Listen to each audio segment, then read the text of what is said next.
Okay, I got a really late start to the content topic this month, so I apologize in advance. But this is actually a really great question, and it is something I come across a lot with clients. And also, I know I felt this way at one point when I was kind of feeling at my worst, but also didn't have a very clear diagnosis or treatment plan, and was kind of like, this is where I'm at, and I don't know what to do with this. Then when I got my diagnosis and they were like, well, you have Lyme disease and you've been infected probably for so long that like we don't know if you're ever going to not have it. But being a therapist and doing the work that I do and having the trainings and things that I have, I've learned a lot about the concept of acceptance from different modality viewpoints. And I think that I have sort of an answer to this question, but you may not like it because it's kind of vague, and it's kind of the whole idea behind acceptance. So when we have a thought like, how do I accept that I'll never get better?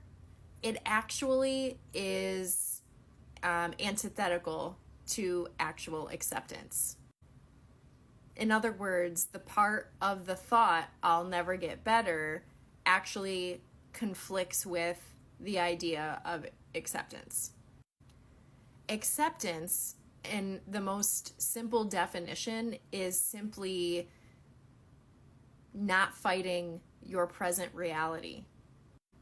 It doesn't mean you have to like it or like fake enjoyment of it. It just means that you have to acknowledge what is right now. So acceptance isn't something you can do about a potential future scenario that hasn't happened yet.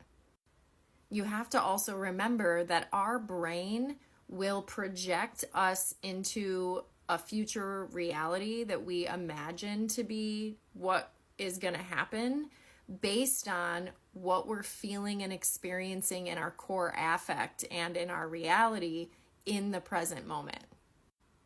So for this reason, any potential future reality our brain creates that we see in our mind is going to inherently be biased by what we're experiencing right now. And this is also why humans are not good predictors. Most of the predictions that we make, about 70%, are inaccurate. So usually when people ask me this question, I say, let's separate acceptance from a potential future reality that you think you might have. Acceptance is just learning how to sit with, for you, your current diagnosis, the new truth that you are processing and having to sit with. Acceptance is not fighting that or resisting it. It's just acknowledging, okay, this is my reality. And you could even ask yourself, if I were to not resist this reality being true, what might I do differently? Or how can I just sit and acknowledge that this is what is happening? But projecting into the future and thinking about this being the rest of your life, or that even the prediction that you'll never get better or experience any improvement is a futile effort, because we don't know that that's what will come to pass. And even doctors will tell you, accept the diagnosis, which is the present reality, not the prognosis, which is a future prediction, and many times won't accurately reflect what your actual future will look like.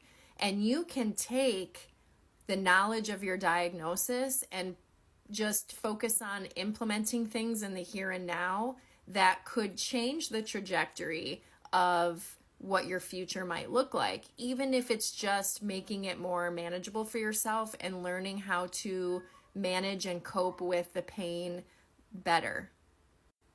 We also say in the world of therapy that anxiety lives in the future and depression lives in the past, which means we are not in the present moment with our current reality, which is where acceptance lives, if we're ruminating on past things that have happened, which is what happens with depression, or if we're ruminating on potential future predictions we're making about our life, which is where anxiety lives. So to truly practice acceptance, practice mindfulness, practice sitting in the present moment with that reality, and also focus on, doing things in the present moment, which is where you have the most control over changing things for yourself, on what do I need to do to comfort and soothe myself? What do I need to do to manage and address the pain in the present moment? And what kind of things can I do to support my body and what it's going through? So I hope that helps. I know it's a bit more of a complex answer than you might have been looking for, but yeah, let me know what you think and if that'll help you.